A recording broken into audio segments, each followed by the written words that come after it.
BCom semester 3 અર્થશાસ્ત્ર। તો વિદ્યાર્થી મિત્રો, આપણે ગઈકાલના લેક્ચરમાં જોઈ રહ્યા હતા આપણા સિલેબસનું છેલ્લું પ્રકરણ વર્તમાન ઔદ્યોગિક નીતિ, અને એ ચેપ્ટરમાં આપણે ઓલરેડી 4 મુદ્દા જે છે ડિસ્કસ કરી ચૂક્યા છીએ। હવે વિદ્યાર્થી મિત્રો, આપણે પોઈન્ટ નંબર 5 થી શરૂ કરવાનું છે કે ભાઈ ભારતમાં વર્તમાન સમયમાં નાના અને અતિ લઘુ જે ઉદ્યોગો છે એમના માટે કેવી નીતિ અપનાવેલી છે। તો વિદ્યાર્થી મિત્રો, સૌથી પહેલા આપણે આ ટોપિકની સમજૂતી જોતા જોઈએ કે ભાઈ કેન્દ્ર સરકારે તારીખ 24/7/1991 ના રોજ જે નવી ઔદ્યોગિક નીતિ જાહેર કરી તેમાં જણાવવામાં આવેલું કે નાના ઉદ્યોગોને લગતી નીતિની જાહેરાત ટૂંક સમયમાં કરવામાં આવશે। તે મુજબ તારીખ 6 ઓગસ્ટ 1991 ના રોજ સંસદમાં નાના અને અતિ લઘુ ઉદ્યોગો માટે જે નીતિ જાહેર કરી તેના મુખ્ય મુદ્દાઓ નીચે મુજબ હતા। તો વિદ્યાર્થીઓ, જે નાના ઉદ્યોગો છે આપણા દેશમાં, એ બાબતની જે નવી નીતિ બહાર પાડવામાં આવી હતી એ નીતિના મુદ્દાઓ આપણે જોવા જઈએ તો સૌથી પહેલા વિદ્યાર્થી મિત્રો, આપણે પહેલો મુદ્દો જોઈએ કે ભાઈ તાજેતરમાં અતિ લઘુ એકમોની મૂડી મર્યાદા વધારીને 25 લાખ રૂપિયા અને નાના એકમો માટે 1 કરોડ રૂપિયા કરવામાં આવી। આ માટે કોઈ સ્થળ બાદ રાખવામાં આવી નથી। તો વિદ્યાર્થી મિત્રો, આપણે જાણી શકીએ છીએ કે ભાઈ જે ઉદ્યોગની મૂડી 25 લાખ જેટલું જેમને રોકાણ કરેલું છે એ ઉદ્યોગોને આપણે લઘુ ઉદ્યોગો કહીશું, અને જે ઉદ્યોગોમાં 1 કરોડ કે તેથી ઓછું રોકાણ હશે તેને આપણે નાના પાયાના એકમો કહીશું। તો જો અહીંયા આપણે મૂડી મર્યાદા છે એ પણ વધારી છે કે જેનાથી લોકો જે લઘુ ઉદ્યોગો અને નાના ઉદ્યોગોને મળતા જે ફાયદા છે એનો લાભ લઈ શકે। પછી વિદ્યાર્થી મિત્રો, આપણને બીજો પણ એ આપે છે કે અતિ લઘુ ક્ષેત્રના એકમો માટે અલગ પ્રોત્સાહન પેકેજની જાહેરાત કરવામાં આવી છે। તેમાં સરળ સંસ્થાકીય ધિરાણ, સરકારી ખરીદીમાં અગ્રતા તેમજ કામદાર ધારાઓમાં પણ અમુક છૂટછાટોનો સમાવેશ થાય છે। આવા એકમોને જમીન ફાળવણી, વીજ ફાળવણી, ટેકનોલોજી સુધારણા લગતી સગવડો સરળતાથી અને સાતત્યના ધોરણે આપવામાં આવશે। તો વિદ્યાર્થી મિત્રો, જોઈ શકાય છે કે 1991 થી જ ભારત સરકાર ની એવી ઈચ્છા હતી કે ભાઈ નાના ઉદ્યોગો, લઘુ ઉદ્યોગો જે છે આપણા દેશમાં એ પણ વિકાસ પામે, વધારેમાં વધારે લોકોને રોજગારી મળે અને દેશનો આર્થિક વિકાસ થાય, તે હેતુથી નાના અને લઘુ ઉદ્યોગો છે એમને વીજળીની સેવા હોય, વીજળીની ફાળવણી હોય, જમીનની ફાળવણી હોય, ટેકનોલોજીનું અપગ્રેડેશન કરવાનું હોય કે પછી બેંકમાંથી ધિરાણ લઈને પોતાનો બિઝનેસ ચાલુ કરવાનો, તો સંપૂર્ણ સેવાઓ બહુ સરળતાથી ઉપલબ્ધ થઈ શકે તેવી વ્યવસ્થા સરકાર દ્વારા કરવામાં આવી હતી। પછી વિદ્યાર્થી ત્રીજો પોઈન્ટ આપણે જોવા જઈએ તો રોજગારી સર્જન તેમજ વિકાસ ક્ષમતાને ધ્યાનમાં લઈ સેવા ક્ષેત્રને સૌપ્રથમ અતિ લઘુ ક્ષેત્ર તરીકેનો દરજ્જો આપવામાં આવ્યો છે। તો વિદ્યાર્થી મિત્રો, અહીંયા પણ આપણે ધ્યાનમાં લઈ શકીએ છીએ કે ભાઈ રોજગારી સર્જન તેમજ વિકાસની ક્ષમતાને ધ્યાનમાં લઈને સેવા ક્ષેત્રને સૌપ્રથમ અતિ લઘુ ક્ષેત્ર તરીકેનો દરજ્જો આપવામાં આવ્યો છે। સેવા ક્ષેત્ર છે જે વધારેમાં વધારે લોકોને રોજગારી આપે છે અને એનાથી જે સેવા ક્ષેત્ર છે તેને અતિ લઘુ ક્ષેત્ર છે એમાં એનો દરજ્જો આપવામાં આવ્યો છે। પછી વિદ્યાર્થી ચોથો મુદ્દો એવો છે કે નાના પાયાના અને અતિ લઘુ ક્ષેત્રના એકમોની ધિરાણની 100% જરૂરિયાત સંતોષવા માટે સૌપ્રથમ આ નીતિ દ્વારા વચન આપવામાં આવ્યું છે તેમની ધિરાણ જરૂરિયાત સંતોષવા અને તેનું નિયમન કરવા એક અલગ મોનિટરિંગ સેલ રચવામાં આવશે। અત્યાર સુધી સસ્તું ધિરાણ આપવાનો જે જોગ છે તે બદલીને પૂરતું ધિરાણ ગુણવત્તાના ધોરણે આપવા પર ભાર મુકાશે।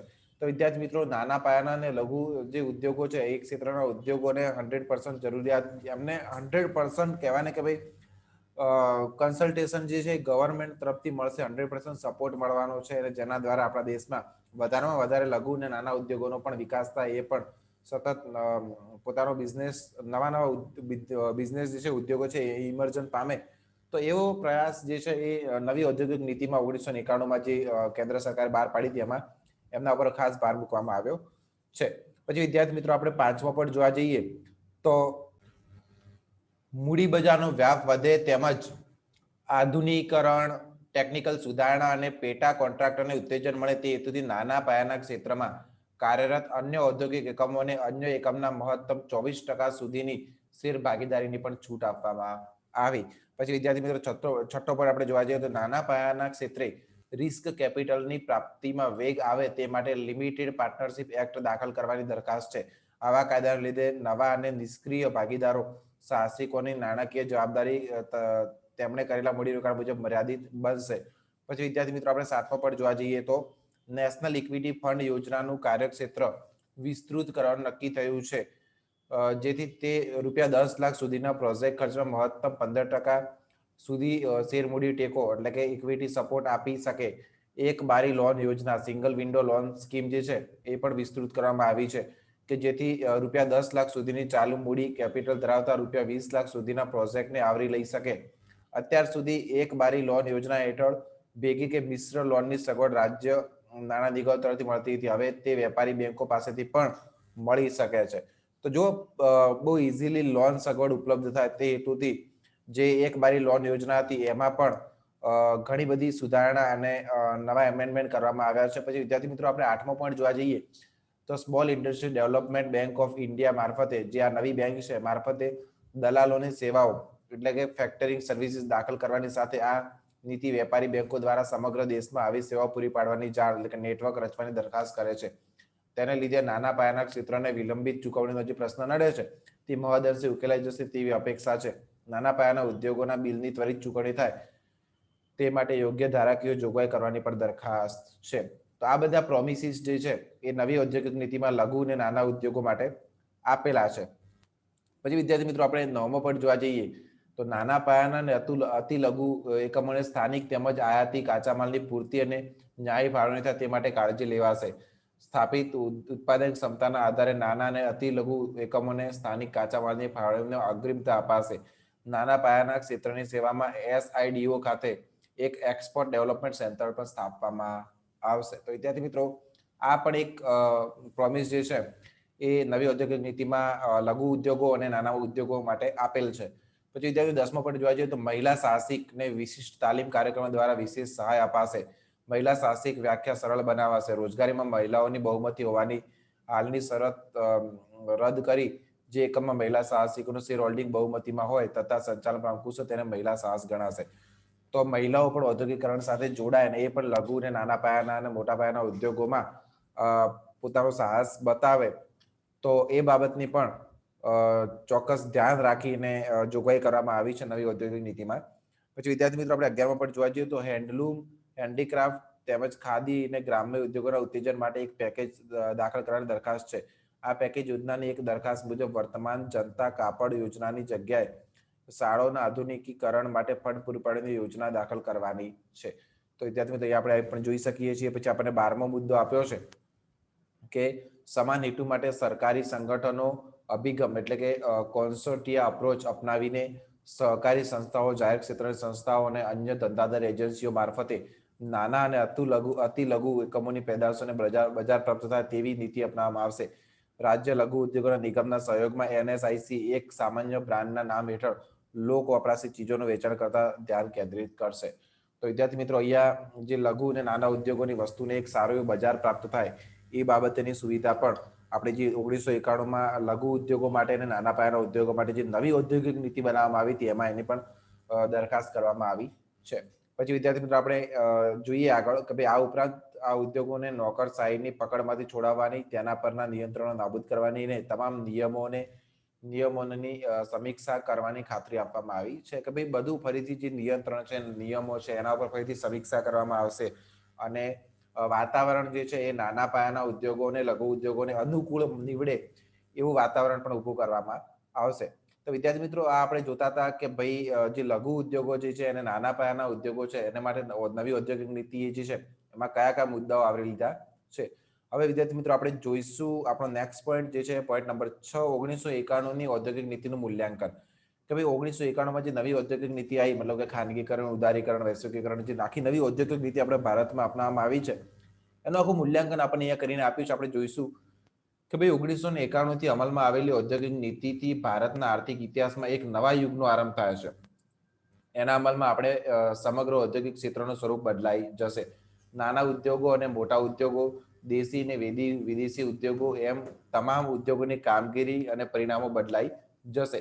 ભારતીય તંત્ર નવું સ્વરૂપ પ્રાપ્ત કરશે.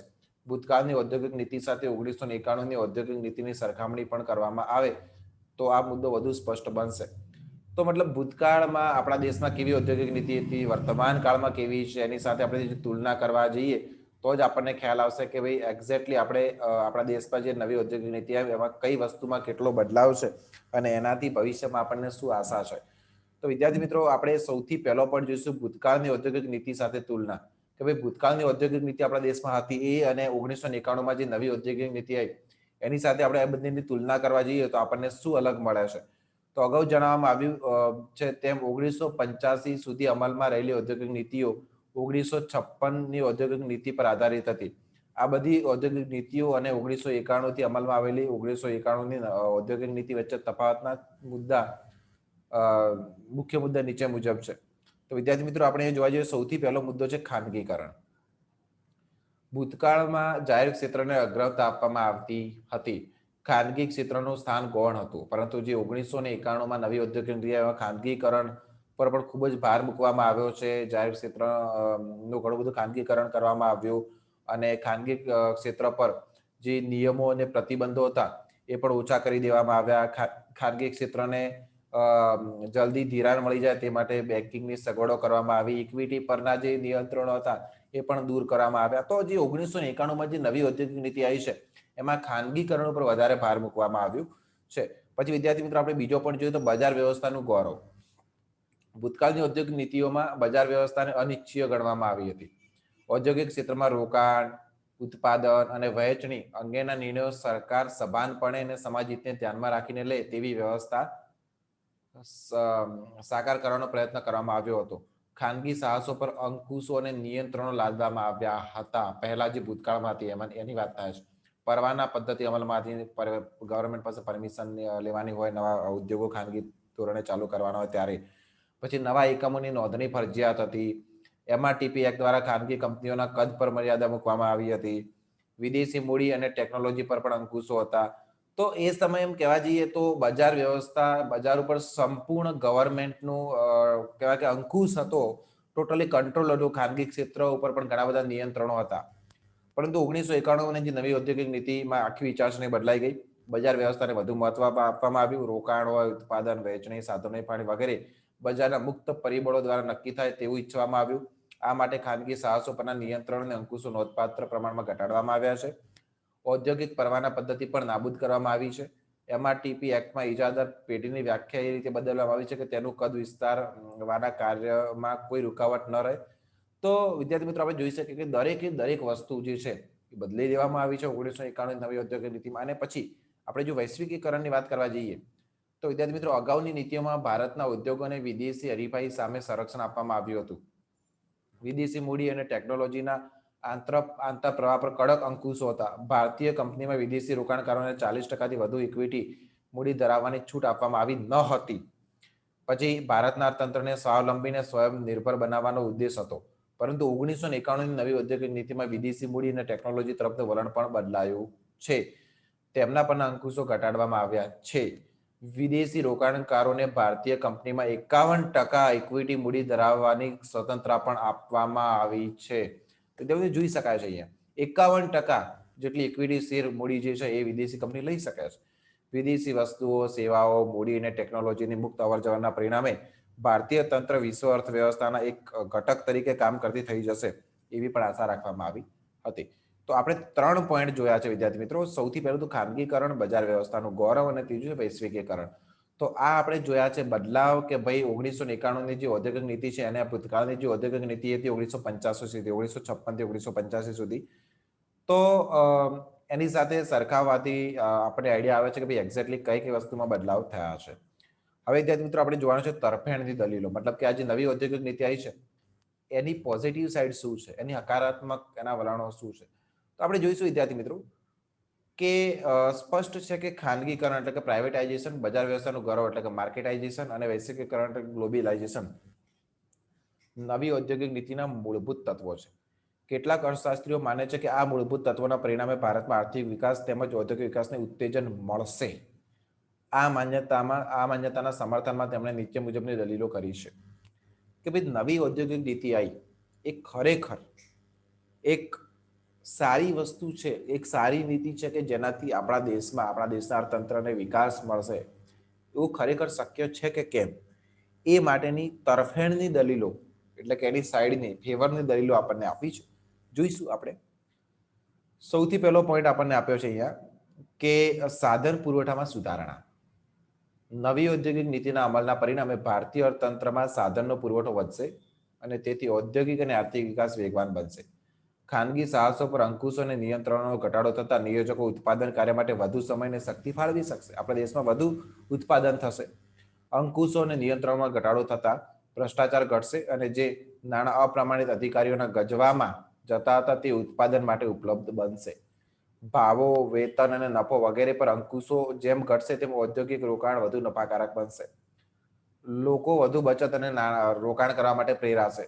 મતલબ કે સંપૂર્ણ આઝાદી મળી જાય, લોકો પોતાની રીતે નાણાં રોકીને પોતાનો સ્વતંત્ર બિઝનેસ કરતા થઈ જાય અને જેના પર કોઈ અંકુશો કે નિયંત્રણો ના હોય તો લોકો બચત કરવા માટે અને રોકાણ કરવા માટે પણ પ્રેરાશે.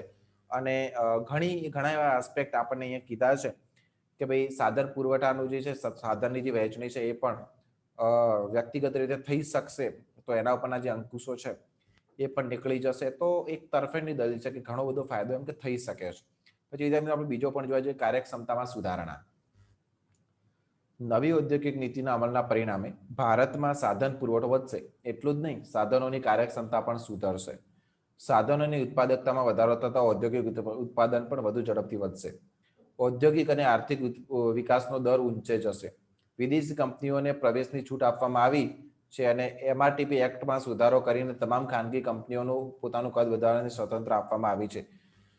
તેથી બજારમાં હરીફાઈ વધશે અને હરીફાઈમાં ટકી રહેવા માટે ઔદ્યોગિક એકમોને કાર્યક્ષમતા સુધારવાની ફરજ પડશે. એટલે કે હવે જે આપણે ઉત્પાદનના સાધનોનો ઉપયોગ કરીને વસ્તુઓ કે સેવાનું ઉત્પાદન કરીએ છીએ, એમાં ખાનગીકરણ આવશે તો ઉત્પાદન ક્ષમતા પણ વધશે, કાર્યક્ષમતા પણ વધશે. ઓછા સમયમાં વધુમાં વધુ ઉત્પાદન પણ કરી શકીશું. કેમ કે બજારમાં એક કોમ્પિટિશન, એક હરીફાઈ ઊભી થશે જ્યારે ખાનગી ક્ષેત્ર જે છે એને એટલી આઝાદી મળશે તો ઘણા બધા ખાનગી એકમો ઊભા થશે અને બજારમાં હરીફાઈનો માહોલ થશે. તો એમાં કાર્યક્ષમતામાં પણ સુધારો થશે. પછી વિદ્યાર્થી મિત્રો આપણે જોવા જઈએ તો આપણને પોઈન્ટ આપે છે વિરુદ્ધની દલીલો, કે આ જે નવી ઔદ્યોગિક નીતિ છે એની નેગેટિવ સાઇડ શું છે, એના નેગેટિવ આસ્પેક્ટ શું છે. તો એના માટે પણ દલીલો આપી છે. આપણે જોઈશું કે ભાઈ સમગ્ર અર્થતંત્રની દ્રષ્ટિએ નવી ઔદ્યોગિક નીતિ લાભદાયી છે, એમ ઉપરની ચર્ચા પ્રતિફલિત થાય છે. પણ નવી ઔદ્યોગિક નીતિના પરિણામો સમાજના કેટલાક વર્ગો માટે કષ્ટદાયક હોઈ શકે. ઔદ્યોગિક ક્ષેત્રમાં જે પરિવર્તનો આવવાના છે તેને માટે અનુકૂળ થવું અમુક ઉદ્યોગો માટે અને અમુક વર્ગ માટે મુશ્કેલ સાબિત થશે. તો વિદ્યાર્થી મિત્રો આપણે જોવાનું છે વિરુદ્ધની દલીલો. તો વિદ્યાર્થી મિત્રો વિરુદ્ધની દલીલોમાં આપણે સૌથી પહેલો પોઈન્ટ જોઈશું કે સ્વદેશી ઉદ્યોગો માટે પ્રતિકૂળ. કેમ કે સીધી વસ્તુ છે કે ભાઈ વિદેશી મૂડીરોકાણ જ્યારે આપણા દેશમાં થશે, વિદેશી કંપનીઓ જ્યારે આપણા દેશમાં વસ્તુઓ અને સેવાઓનું વેચવાનું ચાલુ કરશે, ત્યારે આપણા જે સ્વદેશી ઉદ્યોગો છે એમને ખૂબ જ હરીફાઈ બજારમાં નડશે. વિદેશી વસ્તુઓ જે છે એ બજારમાં હરીફાઈ ઊભી કરશે. તો આપણી જે સ્વદેશી ઉદ્યોગો છે એમના માટે આ પ્રતિકૂળ કહી શકાય. ભારતના ઉદ્યોગોએ આંતરિક ઉદારીકરણને આવકાર આપ્યો છે, પણ વૈશ્વિકીકરણની જોગવાઈઓથી તેઓ ભયભીત છે. છેલ્લા દાયકા દરમિયાન ભારતના ઉદ્યોગો વિદેશી હરીફાઈ સામે સંરક્ષણ મળ્યું હતું. આંતરિક બજારોમાં તેમની સ્થિતિ ઇજારેદાર જેવી હતી. હવે તેમને વિદેશી હરીફાઈનો સામનો કરવો પડશે. તેમને ડર છે કે વિદેશી કંપનીઓ તેમના હાથમાંથી બજાર છીનવી લેશે અને તેમને પાયમાલ બનાવી મૂકશે. આ જ કારણસર ભારતના ઉદ્યોગપતિઓએ સરકાર સમક્ષ સમાન દરજ્જો અને એક સરખી સવલતોની માંગણી કરી છે. પછી વિદ્યાર્થી મિત્રો આપણને બીજો વિરુદ્ધની તરફેણમાં બીજો પોઈન્ટ આપ્યો છે કે નાના ઉદ્યોગો પર વિપરીત અસર. નાના ઉદ્યોગોને દેશની તેમજ વિદેશની મોટી કંપનીઓની હરીફાઈનો ડર છે. ભૂતકાળમાં નાના ઉદ્યોગોને જેટલી સગવડો મળતી હતી તેટલી સગવડો નવી ઔદ્યોગિક નીતિ હેઠળ મળવાની નથી. દાખલા તરીકે નવી નીતિમાં નાના ઉદ્યોગોને પૂરતા ધિરાણની ખાતરી આપવામાં આવી છે, પણ સસ્તા ધિરાણની વાત કરવામાં આવી નથી. વધુ ગંભીર મુદ્દો એ છે કે હરીફાઈના વાતાવરણમાં નાના ઉદ્યોગો કે જે મૂડી અને ટેકનોલોજીની દ્રષ્ટિએ નિર્બળ છે તે મોટા ઉદ્યોગોનો સામનો કરી શકશે નહીં. તો અહીંયા નાના ઉદ્યોગો પર પણ વિરુદ્ધની તરફેણમાં એક સારી અને કહી શકાય કે સાચી દલીલ મૂકી છે. રોજગાર તરફ દુર્લક્ષ. મજૂર સંઘોએ એવી ઔદ્યોગિક નીતિનો વિરોધ કર્યો છે તેમને ડર છે કે આ નીતિના અમલના પરિણામે બેરોજગારી વધશે. કેમ કે હરીફાઈના વાતાવરણમાં દેશી અને વિદેશી કંપનીઓએ આધુનિક ટેકનોલોજી અપનાવવાની ફરજ પડશે અને સામાન્ય રીતે આધુનિક ટેકનોલોજી મૂડી પ્રચુર હોય છે. આમાં મૂડીની વધુ અને શ્રમની ઓછી જરૂર પડે છે. ઉપરાંત વિદેશી કંપનીઓની હરીફાઈ સામે ભારતની કંપનીઓ અને મોટા ઉદ્યોગોની હરીફાઈ સામે નાના ઉદ્યોગો સંકોચન પામશે તો રોજગારીની તકો પણ ઘટવાની છે. તો અહીંયા પણ એક બીજી દલીલ આપણને આ જે નવી ઔદ્યોગિક નીતિ છે એની વિરુદ્ધમાં દલીલ આપી છે. પછી વિદ્યાર્થી મિત્રો આપણે ચોથો પોઈન્ટ જોવા જઈએ તો સરકારી અમલદારોનો પ્રતિભાવ. તો નવી ઔદ્યોગિક નીતિથી સરકારી અમલદારોની સત્તા ઘટે છે અને ભ્રષ્ટાચારોની તકો ઓછી મળે છે. આ કારણોસર તેઓ નવી ઔદ્યોગિક નીતિને ઠંડો આકાર આપે એ સ્વાભાવિક છે. કેન્દ્ર કક્ષાએ જ નહીં, છેક રાજ્ય, તાલુકા અને ગ્રામ કક્ષાએ સરકારી અમલદારોને નવા વાતાવરણ માટે માનસિક રીતે તૈયાર કરવા પડશે. નવા એકમની સ્થાપના માટે નિયોજકને કેન્દ્ર સરકાર પાસેથી પરવાનો મેળવવાની જરૂર નથી અને એને જમીન ખરીદવી પડે છે. કારખાનાના મકાનના બાંધકામ માટે મંજૂરી લેવી પડે છે. વીજળી અને પાણીના જોડાણ મેળવવા માટે પડે છે અને આ માટે રાજ્ય, તાલુકા, જાહેર અને ગ્રામ કક્ષાએ સરકારી અમલદારોનો સંપર્ક સાધવો પડે છે. આ સ્તરે કડક નિયમો અને લાંબી વિધિઓને પરિણામે નવા એકમની સ્થાપના વિલંબ થાય છે અને નવી ઔદ્યોગિક નીતિનો ઉદ્દેશ માર્યો જાય છે. તો વિદ્યાર્થીઓ સમજી શકાય છે કે આપણને આજે 4 નવી ઔદ્યોગિક નીતિના વિરુદ્ધની તરફેણની જે દલીલો આપી છે એ પણ એક કહેવાય કે સાચી વસ્તુ છે અને સમજવા જેવી વસ્તુ છે. પરંતુ એની પોઝિટિવ સાઈડ પણ ઘણી છે, નેગેટિવ આસ્પેક્ટ પણ છે. હવે વિદ્યાર્થી મિત્રો આપણે 7મો પોઈન્ટ જોઈશું, જાહેર ક્ષેત્રનો ખ્યાલ. તો સરકારની માલિકી અને સંચાલન હેઠળના એકમોના સમૂહને જાહેર ક્ષેત્ર કહેવામાં આવે છે, જે આપણે જાણીએ છીએ કે ભાઈ ખાનગી ક્ષેત્ર શું છે, જાહેર ક્ષેત્ર શું છે. કેમ કે સરકાર સમગ્ર સમાજનું પ્રતિનિધિત્વ કરે છે અને તેથી સરકારની માલિકી હેઠળના એકમો એ ખરેખર જાહેર જનતાની સંપત્તિ છે. એ જાહેર ક્ષેત્ર કહેવાય. ભારતમાં જાહેર સાહસોના સંચાલનનું સ્વરૂપ 3 પ્રકારનું છે. રેલવે તેમજ ટાર ટપાલ જેવા સરકારના વિભિન્ન મુખ્યાલયના અંકુશ હેઠળના સરકારી ખાતા છે. કેટલાક જાહેર સાહસો ભારતના કંપની એક્ટ હેઠળ પબ્લિક કંપની તરીકે કામ કરે છે, તો કેટલાક જાહેર સાહસો પાર્લામેન્ટના કાયદા હેઠળ પબ્લિક કોર્પોરેશન તરીકે સંચાલન કરવામાં આવે છે. તો 3 પ્રકારનું સ્વરૂપ છે. એક તો સરકારી ખાતું છે, એક સરકારી કંપની છે અને એક સરકારી કોર્પોરેશન છે, એટલે કે પબ્લિક કોર્પોરેશન છે. તો 3 પ્રકારના સ્વરૂપ છે જાહેર સાહસોના. હવે સૌથી પહેલા આપણે જોવા જઈએ તો જાહેર ક્ષેત્ર અમુક ક્ષેત્રોમાં વર્ચસ્વ ધરાવે છે.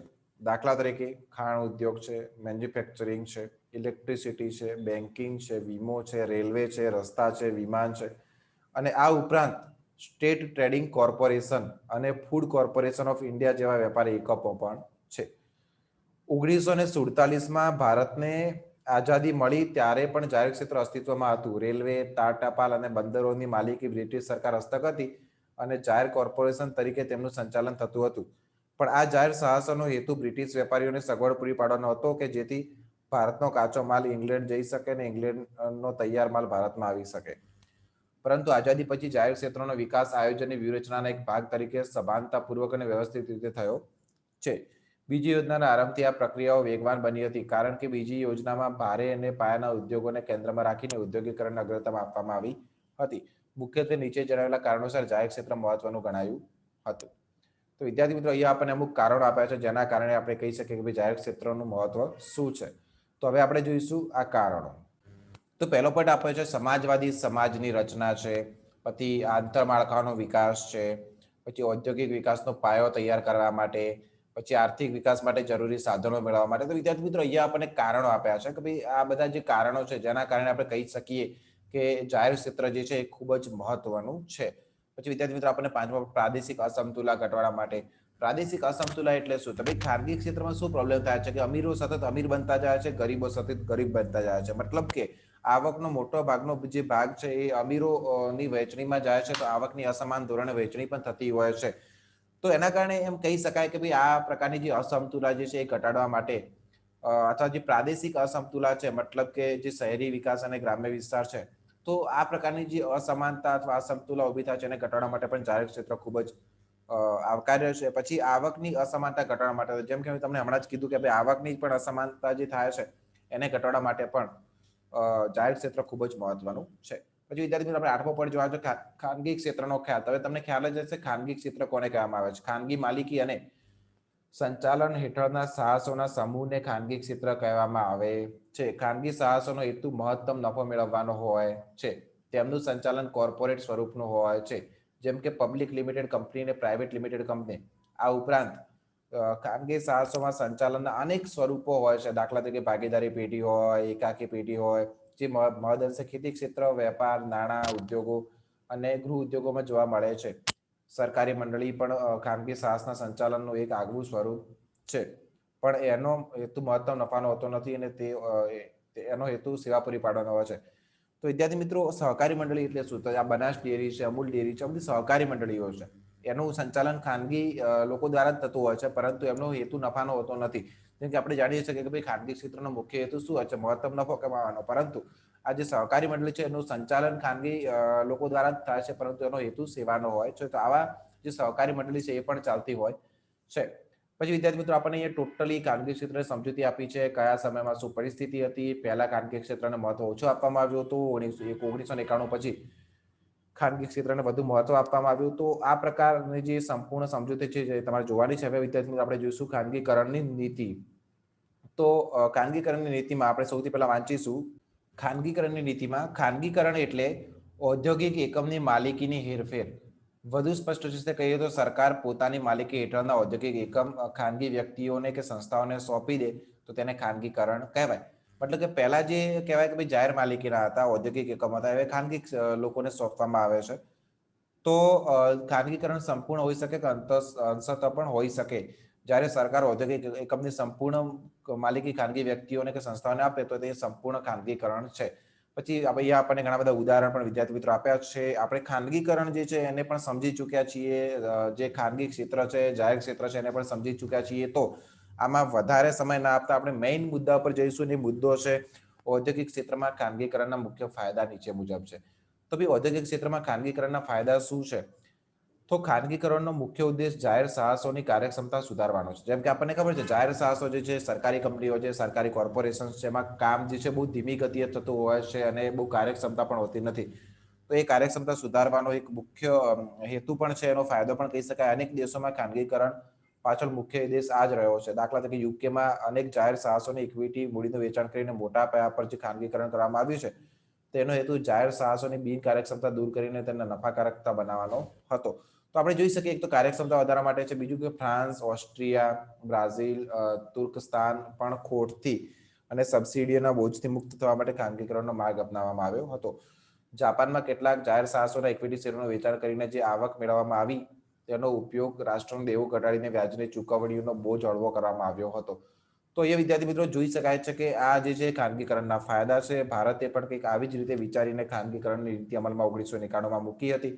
વિદ્યાર્થી મિત્રો આપણે જોવાનું છે કે ભારતમાં ખાનગીકરણની નીતિનું અમલીકરણ ક્યારે? 1991માં. આપણને બહુ સારી રીતે ખબર છે. એના પહેલા શું પરિસ્થિતિ હતી, એના પછી ખાનગીકરણ કર્યા પછી શું પરિસ્થિતિ થઈ, કેટલું વેચાણ કરવામાં આવ્યું, કેટલું ખાનગીકરણ કરવામાં આવ્યું, કયા કયા ક્ષેત્રોનું ખાનગીકરણ કરવામાં આવ્યું, સંપૂર્ણ વસ્તુ આપણને અહીંયા જોવા મળે છે, જે તમારે જોવાની છે. ભારતમાં ઔદ્યોગિક સાહસોનું સંચાલન સરકાર હસ્તક ન હોવું જોઈએ તેવી માન્યતા સર્વસ્વીકૃત બની છે. એટલે જાહેર સાહસો વિશે સરકારી નીતિના મુખ્ય અંશો હવે નીચે પ્રમાણે છે. બધા બિન વ્યૂહાત્મક એકમોમાં સરકારની ઇક્વિટી મૂડી 26% કે તેથી ઓછી કરવી, નફો કરવાની ક્ષમતા ધરાવતા એકમોનું પુનઃ રચના કરવી, ક્ષમતા નહીં ધરાવતા એકમોનું વિસર્જન કરવું, કામદારોના હિતોનું પૂરેપૂરું રક્ષણ કરવું. આ બધી વસ્તુ જે છે એ પણ ધ્યાનમાં લેવામાં આવી હતી. પછી સુપ્રીમ કોર્ટ ઓફ ઇન્ડિયા છે એના પણ અમુક જજમેન્ટ જે છે અહીંયા આપણને આપેલા છે. ભારતમાં અહીંયા આપણને સંપૂર્ણ ખાનગીકરણ માટે આપે છે કે ભારતમાં 1991માં ખાનગીકરણની નીતિ અપનાવવામાં આવી છે, પણ તેની પ્રગતિ અત્યંત ધીમી અને મર્યાદિત રહી છે. એ માટેના અનેક કારણો જવાબદાર છે કે ભારતમાં ખાનગીકરણ તો થયું, પણ ખાનગીકરણ થયા પછી પણ એની પ્રગતિ બહુ ધીમી કેમ રહી છે? તેના કારણો અહીંયા આપણે આપી વિદ્યાર્થીઓ આપણે જોવાના છે. સૌથી અગત્યનો પ્રશ્ન મૂલ્યાંકનનો છે. સરકાર ઇક્વિટી શેરોમાં વધુમાં વધુ મૂલ્ય મળે એવું ઈચ્છે છે, પણ રોકાણકારોની નજરમાં જાહેર સાહસોની નફાકારકતા નિરાશાજનક હોય, સરકારની નીતિઓ પર અવિશ્વાસ હોય, બજારમાં નાણાં તંગી હોય અને વ્યાજનો દર ઊંચો હોય તો રોકાણકારો જાહેર સાહસોના ઇક્વિટી શેરો માટે વધુ મૂલ્ય આપવા તૈયાર હોતા નથી. પછી જુઓ, સંગઠિત ક્ષેત્રમાં કામદાર મંડળો ખાનગીકરણનો વિરોધ કરી રહ્યા છે. કામદારનો ડર છે કે ખાનગીકરણના પરિણામે તેઓ હાલ જે લાભો ભોગવી રહ્યા છે તે પણ ગુમાવશે. પછી વિદ્યાર્થી મિત્રો ત્રીજો પર જોવા જોઈએ તો વસ્તુઓ અને સેવાનો ભાવ નક્કી કરવા સ્વતંત્રતા હોય અને શ્રમ અંગેના કાયદા હળવા કરવામાં આવે તો જ ખાનગી રોકાણકારો વીજળી અને વાહન વ્યવહાર જેવા ક્ષેત્રોમાં રોકાણ કરવા તૈયાર થશે. તો એ આપણને અમુક જે આજે છે 3 મુખ્ય કારણો આપ્યા હતા કે ભાઈ ખાનગીકરણ થયા પછી પણ એની પ્રગતિ કેમ ધીમી રહી છે. અને ભારત સરકારે સંપૂર્ણ જે ખાનગીકરણ કર્યું છે એમાં કઈ કઈ વસ્તુને ધ્યાનમાં લીધી છે અને એનો કયા પ્રકારના વિરુદ્ધ થયા છે એ સંપૂર્ણ ડેટા આપણને આપ્યો છે, જે આપણે જોવાનો છે. વિદ્યાર્થી મિત્રો હવે આ ચેપ્ટરનો આપણે લાસ્ટ પોઈન્ટ 10મો પોઈન્ટ જે છે એ જોઈશું. આપણે થોડાક દોડી એના માટે રહ્યા છીએ કે આપણે ઓલરેડી જે છે ખાનગીકરણ અને ઉદારીકરણ જે છે, જાહેર સાહસ છે, જાહેર ક્ષેત્ર છે, ખાનગી ક્ષેત્ર છે એને આપણે ઓલરેડી ડિસ્કસ કરી ચૂક્યા છીએ. તો કદાચ તમારે લેક્ચર જોવાનું બાકી હોય તો તમે યુટ્યુબ પર જઈને જોઈ શકો છો. પછી વિદ્યાર્થી મિત્રો આપણે અહીંયા આર્થિક ઉદારીકરણની નીતિ છે એને હવે ચર્ચા કરીશું. 1985માં તત્કાલીન વડાપ્રધાન સ્વર્ગવાસ રાજીવ ગાંધીએ એક નવી આર્થિક નીતિ અમલમાં મૂકવાની ઘોષણા કરી. તેમણે કહ્યું, જાહેર સાહસો ઘણા એવા ક્ષેત્રોમાં ઘૂસી ગયા છે જ્યાં તેમની જરૂર નથી. ખાનગી સાહસોને અમે વધુ મોકળાશ આપીશું કે જેથી તેઓ વધુ પ્રગતિ કરી શકે અને આર્થિક વેગ પકડી શકે. એવું કોને કીધું હતું? સ્વર્ગવાસ રાજીવ ગાંધીએ 1985માં. એમણે કીધું હતું કે ભાઈ હવે ખાનગી ક્ષેત્ર જે છે એનો વિસ્તાર વધારવો જોઈએ, એમના પરના નિયંત્રણો ઓછા કરવા જોઈએ અને જાહેર સાહસ એમ પણ એટલા બધા ક્ષેત્રોમાં વધી ગયું છે કે જ્યાં એમને ખરેખર જરૂર પણ નથી. પણ શ્રી રાજીવ ગાંધીએ લીધેલા પગલા અધૂરા હતા. તેથી પરિસ્થિતિ સુધારવાને બદલે બગડી. ફુગાવો વધ્યો, લેણદેણની તુલનામાં ખાધ વધી, વિદેશી ચલણની અનામત ઘટી અને વિદેશી દેવા પરની વ્યાજની ચૂકવણી કરવાનું પણ મુશ્કેલ બની ગયું. પરિસ્થિતિ સુધારવા માટે 1991માં તત્કાલીન વડાપ્રધાન શ્રી નરસિંહ રાવે નવી આર્થિક નીતિ નો અમલ વધુ વ્યાપક બનાવવા એક સાથે અનેક દિશામાં આર્થિક સુધારા દાખલ કર્યા. આ આર્થિક સુધારાનો સમુચ્ચય આર્થિક ઉદારીકરણ તરીકે ઓળખાય છે. આર્થિક ઉદારીકરણ નીતિ એ મુખ્ય બજારની નીતિ છે. આ પૂછી શકાય એમ છે કે ભાઈ કયા જ્યારે આપણે જે આર્થિક ઉદારીકરણ નીતિ અમલમાં મૂકવામાં આવી ત્યારે કયા દેશના વડાપ્રધાન કોણ હતા? તો તમને ખ્યાલ હોવો જોઈએ કે ભાઈ શ્રી નરસિંહ રાવ જે છે એ સમયે દેશના વડાપ્રધાન હતા, તત્કાલીન વડાપ્રધાન. અને આર્થિક ઉદારીકરણની નીતિ એ મુક્ત બજારની નીતિ છે. આ નીતિ હેઠળ ભાવતંત્રને વધુમાં વધુ અવકાશ આપવામાં આવે છે. ભાવતંત્રની કામગીરીમાં રાજ્યનો હસ્તક્ષેપ ઓછામાં ઓછો હોય છે. રાજ્ય બજારના પરિબળો પરત્વે ઉદારતા ભર્યું વલણ દાખવે છે. પરિણામે ઉત્પાદકો ઉત્પાદનની, વેપારીઓને વેપારની, મૂડીપતિઓને મૂડીરોકાણની, શ્રમિકોને વ્યવસાયની અને ઉપભોક્તાઓને ઉપયોગની વધુ સ્વતંત્રતા, દરેકને સ્વતંત્રતા મળે છે. ભાઈ જેને જે વસ્તુ વાપરી શકે છે, જેને જે વસ્તુનું ઉત્પાદન કરવું કરી શકે છે, જેને જ્યાં રોકાણ કરવું કરી શકે છે, તો દરેકને એક સ્વતંત્રતા મળી હતી. એને કહેવાય ઉદારીકરણ. પછી વિદ્યાર્થી મિત્રો આપણે જોઈ શકીએ છીએ કે ભારતમાં આર્થિક ઉદારીકરણની નીતિનો અમલ, એક તો ઉદારીકરણના પગલા, ઔદ્યોગિક પરવાના પદ્ધતિ નાબૂદ કરવામાં આવી.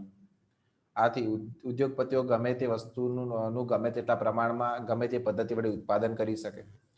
બીજું છે શેર બજાર પરના અંકુશો ઘટાડવામાં આવ્યા છે. તેથી સરકારની મંજૂરી રાહ જોયા વિના નવી કંપની શેર અને ડિબેન્ચર બહાર પાડી શકે છે. પછી રૂપિયાને લેણદેણ તુલાના ચાલુ ખાતાના વ્યવહારો માટે રૂપાંતરક્ષમ એટલે કે કન્વર્ટેબલ બનાવવામાં આવ્યો છે. તેથી ઉદ્યોગપતિઓ બજારમાંથી બજાર ભાવે વિદેશી ચલણ ખરીદી યંત્રો, કાચો માલ વગેરેની આયાત કરી શકે છે. પછી ઉદારીકરણમાં બીજો પોઈન્ટ આપણને આપ્યો છે એ વિદ્યાર્થી મિત્રો ખાનગીકરણના પગલા. જે શું છે આપણને ખ્યાલ જ છે, જોઈશું ફટાફટ. 1956 થી 17 ઉદ્યોગો જાહેર ક્ષેત્ર માટે અનામત રાખવામાં આવ્યા હતા. આ સંખ્યા ઘટાડીને 6 કરવામાં આવી. અમુક જાહેર સાહસોની શેર મૂડીનું યુટીઆઈ જેવા મ્યુચ્યુઅલ ફંડ દ્વારા ખાનગી ક્ષેત્રને વેચાણ કરવામાં આવ્યું, જેને ડિસઇન્વેસ્ટમેન્ટ કહેવામાં આવે છે. વિદેશી રોકાણકારોને ભારતના વધુ ઉદ્યોગોમાં વધુ પ્રમાણમાં રોકાણ કરવાની છૂટ આપવામાં આવી. પછી વૈશ્વિકીકરણ કરવામાં આવ્યું, જે તમને ખ્યાલ છે કે ભાઈ વિદેશી કંપનીઓને આપણા દેશમાં મૂડીરોકાણ માટે છૂટ આપવામાં આવી. પછી સરકારના કાર્યક્ષેત્રમાં મર્યાદા, ગવર્મેન્ટે પણ પોતાના નીતિ નિયંત્રણો જે છે એ ઓછા કરી દીધા. કે ભાઈ જાહેર ક્ષેત્ર માટે અનામત રાખવામાં આવેલા 17 ઉદ્યોગો માટે 11 ઉદ્યોગો ખાનગી ક્ષેત્ર માટે ખોલી દેવામાં આવ્યા. બજાર તંત્ર વધુ સારી રીતે કામ કરી શકે એ માટે સરકાર હવે પાયાની સગવડો એટલે કે ઇન્ફ્રાસ્ટ્રક્ચર ફેસિલિટી જે છે એ પણ આપશે અને સામાજિક સેવાઓ, શિક્ષણ, તાલીમ, સ્વાસ્થ્ય વગેરે પૂરી પાડવા તરફ ધ્યાન કેન્દ્રિત કરશે. એટલે સારા કર્મચારીઓ પણ મળી શકે. ગેરરીતિ અને શોષણ અટકાવવા માટે સરકારી કાનૂની વ્યવસ્થાને સુદૃઢ બનાવશે. મંદીને ફુગાવા જેવી સમસ્યાઓ વકરે નહીં તે માટે સરકારની નાણાકીય નીતિ અને રાજકોષીય નીતિનો ઉપયોગ કરશે. તો જો સરકારના કાર્યક્ષેત્ર પર પણ મર્યાદા મૂકવામાં આવી. પછી વિદ્યાર્થી મિત્રો આપણે જોવા જઈએ તો આર્થિક ઉદારીકરણનું સમર્થન. તો આર્થિક ઉદારીકરણનું સમર્થન ઘણું બધું થયું છે, એનો વિરોધ પણ થયો છે, જે આપણે જોવાનું છે. તો આર્થિક ઉદારીકરણની નીતિની તરફેણમાં મુખ્ય 4 દલીલો ઉલ્લેખનીય છે. કઈ 4 દલીલો? 50 વર્ષના આયોજન પછી ઔદ્યોગિક વિકાસનો પાયો તૈયાર થઈ ગયો છે, એટલે હવે જાહેર ક્ષેત્ર એટલું આવશ્યક રહ્યું નથી જેટલું આયોજનની શરૂઆતમાં હતું. પહેલું સમર્થન કે ભાઈ હવે જાહેર ક્ષેત્રની એટલી જરૂર નથી. આઝાદી પછીના સમયમાં જરૂર હતી, પરંતુ હવે જાહેર ક્ષેત્રનો વિકાસ સારો એવો થઈ ગયો છે, તો હવે ખાનગી ક્ષેત્ર માટે પણ મર્યાદાઓ દૂર કરવી જોઈએ. ભારતીય તંત્રમાં વૈવિધ્ય આવ્યું અને તેથી તે ખૂબ સંકુલ બન્યું છે. આ પરિસ્થિતિમાં સરકારના અંકુશ અને નિયંત્રણને લાભ કરતા નુકસાન વધુ થશે. આર્થિક ઉદારીકરણના પરિણામ બચત અને મૂડીકરણ વધશે. પછી આજકાલ બધા દેશોમાં, સમાજવાદી અને સામ્યવાદી દેશોમાં પણ મુક્ત બજાર તંત્ર પર આધારિત ફિલસૂફી અને નીતિઓ અપનાવવામાં આવી છે. તો આના ઉદારીકરણનું સમર્થન છે. વિદ્યાર્થી મિત્રો આપણે જોવાનું છે કે ઉદારીકરણનો વિરોધ. તો આ નીતિની વિરુદ્ધમાં મુખ્ય 4 દલીલો કરવામાં આવી છે. આર્થિક ઉદારીકરણ માટે અનુકૂળ સંસ્થાકીય માળખું તૈયાર કર્યા વિના તેને અમલમાં મૂકી દેવામાં આવ્યું છે. જ્યાં સરકાર પીછેહટ કરે છે ત્યાં ખાનગી ક્ષેત્રનું આગમન નહીં થાય તો ભયંકર અવકાશ સર્જાશે. વસ્તુઓ અને સેવાઓ પછી એ પર્ટિક્યુલર ક્ષેત્રની વસ્તુઓ અને સેવાનું ઉત્પાદન જ બંધ થઈ જશે. બીજો પોઈન્ટ આવે છે ઉદારીકરણનો અમલ એકાંગી અને એકપક્ષી છે. ઉદ્યોગો માટે અને વિદેશ વેપાર ક્ષેત્રના અનેક પગલાં લેવામાં આવ્યા છે, પરંતુ ખેતી ક્ષેત્રની અવગણના કરવામાં આવી છે અને નાણું અને બેન્કિંગ ક્ષેત્રમાં પણ એટલું ઉદારીકરણ થયું નથી. તો એ પણ એક બીજો પોઈન્ટ છે. પછી વિદ્યાર્થી મિત્રો આપણે આગળ જોવા જઈએ તો આર્થિક ઉદારીકરણ માટે જેટલો ઉત્સાહ કેન્દ્ર સરકારમાં છે તેટલો રાજ્ય સરકારોમાં નથી. રાજ્ય સરકારો પણ સહભાગી બને તે માટે જોગવાઈ કરવામાં આવી નથી. સત્તાનું વિકેન્દ્રીકરણ પણ કરવામાં આવેલું. સંપૂર્ણ સત્તા કેન્દ્ર સરકાર પાસે છે. પછી વિદ્યાર્થી મિત્રો ચોથો પોઈન્ટ આપણને એની વિરુદ્ધમાં આપ્યો છે કે હરીફાઈના વાતાવરણમાં નાના ઉદ્યોગો અને ગૃહ ઉદ્યોગો પડી ભાગે નહીં અને બેરોજગારી વધે નહીં એ માટે કોઈ ચોક્કસ પ્રબંધ કરવામાં આવ્યો નથી. તો જોઈ શકાય છે કે એની વિરુદ્ધની દલીલો શું છે. તો વિદ્યાર્થી મિત્રો હવે આપણે અહીંયા તમારું ચેપ્ટર પૂરું કરી ચૂક્યા છીએ અને આ ચેપ્ટર પૂરું થતાની સાથે તમારો સિલેબસ પણ પૂરો થઈ ગયો છે. નો ડાઉટ આ ચેપ્ટરમાં આપણે થોડાક દોડ્યા છીએ, તમારી એક્ઝામ પણ નજીક આવે છે, તેમ છતાં તમને કોઈ પણ ક્વેશ્ચનમાં કોઈ પણ પ્રકારનું કન્ફ્યુઝન કે ક્વેરી હોય તો તમે મારો સંપર્ક કરી શકો છો. હું ત્વરિત ધોરણે તમારા પ્રશ્નોનો ઉકેલ લાવીશ અને તમને એક્ઝામ માટે પણ ચોક્કસથી મદદ કરીશ. તો વિદ્યાર્થી મિત્રો આ હતો તમારું ચેપ્ટર અને જે ચેપ્ટરનું નામ છે ભારતમાં વર્તમાન ઔદ્યોગિક નીતિ. અને વર્તમાન ઔદ્યોગિક નીતિ ક્યારે અમલમાં આવી હતી? 1991માં. એમાં શું હતું? તો ખાનગીકરણ કર્યું, વૈશ્વિકીકરણ કર્યું, બરાબર. એટલે મતલબ કે જે ચોક્કસ ઉદારીકરણ જે છે એ અપનાવવામાં આવ્યું હતું. વર્તમાન ઔદ્યોગિક નીતિ ચેપ્ટર આપણે પ્રકરણ પૂરું કરી ચૂક્યા છીએ. વિદ્યાર્થી મિત્રો યુટ્યુબ પર આવી જશે અને તમે જોઈ લેજો. આભાર.